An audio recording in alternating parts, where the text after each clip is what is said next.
আর বলাই শুরু করলো বড় ইমাম, বড় হুজুর। আমি এটা আমার তাকব্বরি, আল্লাহ মাফ করুক। আমি বলতেছি এই জন্য যে সম্মান আল্লাহর জন্য করলে সব জায়গায় সম্মান পাওয়া যায়, এতটুকু বোঝানোর জন্য। বাস্তবতা আমার জীবনের সাথে সম্পৃক্ত, এই জন্য বলছি।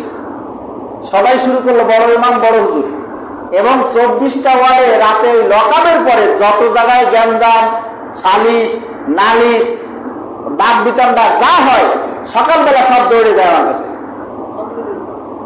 সকালবেলা সব যায় আমার কাছে, হুজুর এর সমাধান কি, তা এর মাসালা কি, তাই এই হয়েছে, এর বিচারটা কি, এর মানে ফিনিশিংটা কি, সমাধান কে এইভাবে করে আসতে লাগলো।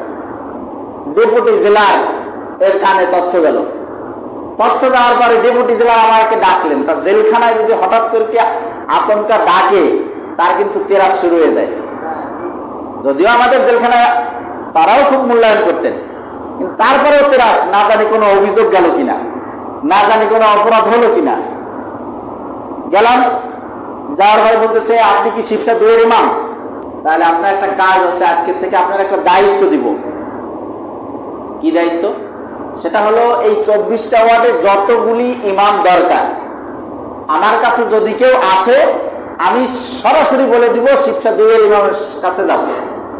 আপনি ব্যবস্থা করে দিবেন কোথায় কোন জায়গায় ইমাম লাগে এবং কাকে চয়েস করবেন, এটা আপনার ইখতিয়ার। আপনি যাকে চয়েস করবেন আমি তাকেই ইমাম হিসেবে সিলেক্ট করে দিব।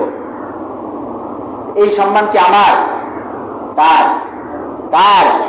কোরআনে। কিছু ইসলামিক জ্ঞান ছিল বিদায় সবাই মূল্যায়ন করত।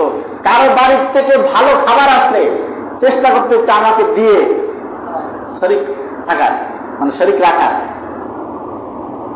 আমি বলে থাকি সবসময় এই জন্য, আল্লাহ রাব্বুল আলামিন এর কোরআন এবং রাসূলের আদর্শ যদি মেনে চলা যায়, পৃথিবীর শুধু দুনিয়ার বাইরের জগৎ নয়, জেলখানাটা একটা ভিন্ন জগৎ। যারা গেছেন তারা জানেন, সারা জীবন যা শিখেছেন, জেলখানার একদিনে তার থেকে ভিন্ন আঙ্গিকে অনেক কিছু শিখতে পারবেন, যা দুনিয়ার জেলখানার বাইরের জগতে সারা জীবন বসে শেখা সম্ভব নয়। এমনকি ওর ভিতরে মনে করেন আপনি আছেন, সংবাদ আপনি বাইরের থেকে এদিকে সারা দেশ বম্বিং করে উপর থেকে ধ্বংস হয়ে গেছে, আপনার তথ্য পাওয়ার কোন সুযোগ নাই যদি বাইরে থেকে কেউ না দেয়। আমি জেলখানায় থাকতে আমার বড় চাচি মারা গেল, আমি কিছু জানি না। যখন বেরোলাম 2 মাস পর, 2.5 মাস পরে, তখন জানি যে আমার চাচি দুনিয়ার থেকে চলে গেছে আরো 2 মাস আগে। এটা একটা ভিন্ন জগৎ। কিন্তু তারপরেও ওখানে গেলেও আপনার সম্মান, আপনার ইজ্জত বাড়িয়ে দিবেন শুধুমাত্র যদি আপনার কোরআন হাদিসের কিছু জ্ঞান থাকে। আপনি যদি আল্লাহর জন্য কিছু করতে পারেন, ওখানে গিয়েও আপনার সম্মান বাড়িয়ে দিবেন কে? এই আমাকে আপনার কি 2 পয়সার কথা মানে সুযোগ দিতেন এখানে বসার, যদি একটু কোরআন ইলম না থাকতো। আর এখন আমি যে কথাগুলো বলতেছি, আমি যদি কোরআন হাদিস ছাড়া নিজের মন গড়া সব কথাগুলি বলতাম, আপনারা তো কি বসতেও দিতেন না। সুতরাং আমরা সম্মান, ইজ্জত এর জন্য দৌড়দৌড়ি করি। কোথায় গেলে সম্মান পাবো, কোথায় গেলে বড় মর্যাদা সম্পন্ন স্থান পাবো, না, চাইতে হবে কার কাছে?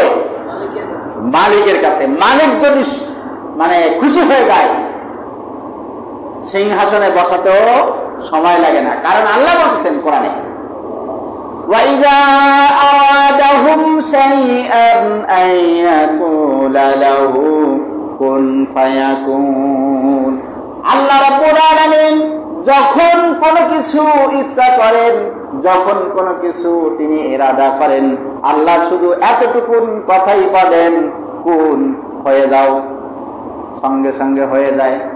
আল্লাহ আপনাকে ক্ষমতার চেয়ারে বসাতে, আপনাকে সম্মানের চেয়ারে বসাতে, আপনাকে সম্মানিত করতে আল্লাহ কি আলাদা করে সৈন্য সামন্ত রেডি করে তারপরে মানে তাকে নিয়ে বসাই দেওয়া লাগবে এরকম নাকি?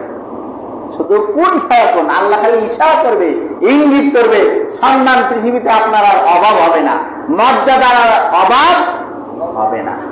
এজন্য কোরআন হাদিসের আলোকে আপনার আমার জীবন গড়ার একটু চেষ্টা করি। বরকত দিবেন কে? আল্লাহ। তাই বলতেছেন, যে ফাসাউ ইলা যিকরিল্লাহ, আল্লাহর স্মরণে, আল্লাহর সন্তুষ্টির জন্য, আল্লাহ রাব্বুল আলামিনের রাজি খুশির জন্য তোমরা ধাবিত হও মসজিদে, আল্লাহর দাসত্ব করার জন্য, আল্লাহর গোলামি করার জন্য, আল্লাহর গুণকীর্তন করার জন্য। ফাসাউ ইলা যিকরিল্লাহি ওয়া যারুল বাই, ব্যবসা বাণিজ্য বন্ধ করে দাও। কার কথা? কোরআন থেকে বলছি, আমার বানানো কথা নয়। সূরা জুমআ, আবার বলছি, অনেকে আসতেন পরে, সূরাতুজ জুমআ আয়াত নাম্বার 9, কোরআনের 62 নম্বর সূরা, দেখবেন।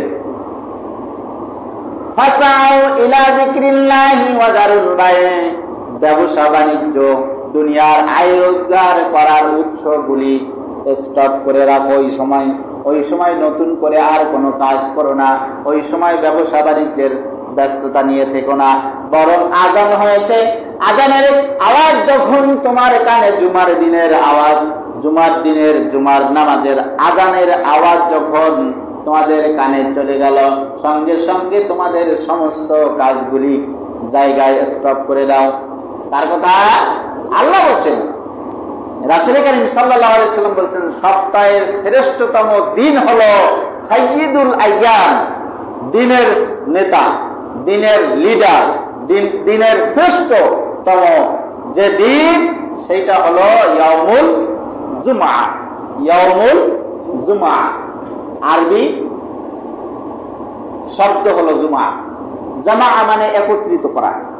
রাসূল কারীম সাল্লাল্লাহু আলাইহি ওয়াসাল্লাম যখন সর্বপ্রথম দিনের দাওয়াত নিয়ে গেলেন, 3 বছর পরে যখন সাফা পাহাড়ের উপরে চূড়ায় উঠে যখন লাল ফেলাক এইভাবে করে ঘোরালেন, সব সমবেত হয়ে গেল, আরব সমাজের সমস্ত লোক একত্রিত হলো।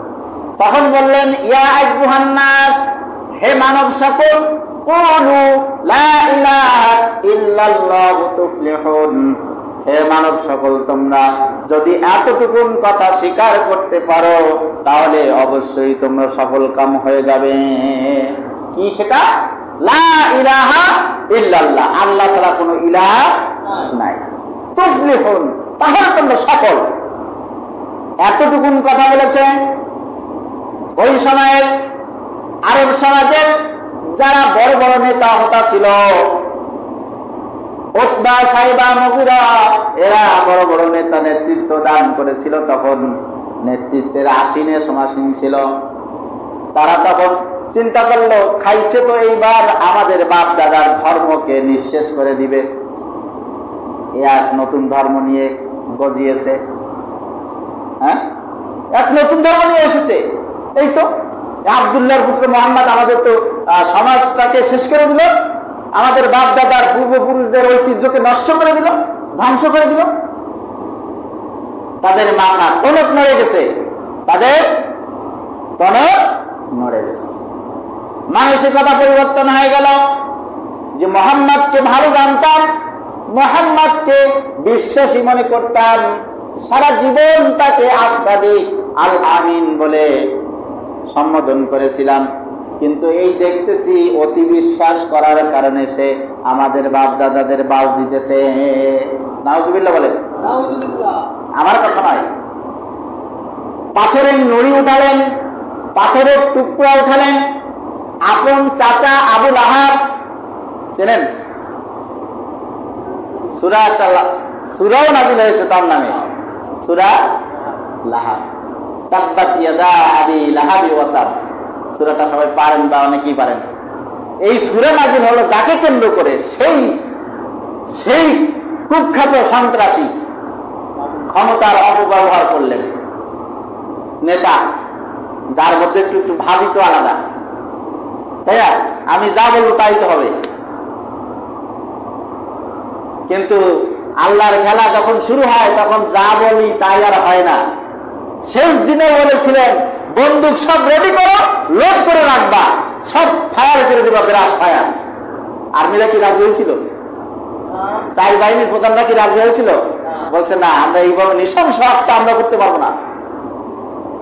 কুখ্যাত কিছু সন্ত্রাসী গুন্ডা বাহিনী পোষা কুকুর পুলিশ বাহিনীর মধ্যে ছিল, তারা এই কাজগুলো কিছু করেছিল প্রথম দিকে। পরে যখন দেখে অবস্থা ভালো না, তখন আর তারা কেউ রাজি হয় নাই। এবং তথ্য তো পরে পেয়েছেন আপনারা, 26 লক্ষ মানুষ ভারত থেকে এই দেশে আমদানি হয়েছে চাকরিজীবী। খালি পুলিশের মধ্যে ছিল 80,000 পুলিশ। এই সমস্ত কুখ্যাত শয়তান, এরা হলো হিন্দুস্তানের সন্ত্রাসীরা, আমাদের দেশের নিরীহ মানুষগুলিকে এইভাবে মেরেছে। ওদের দয়া মায়া কম।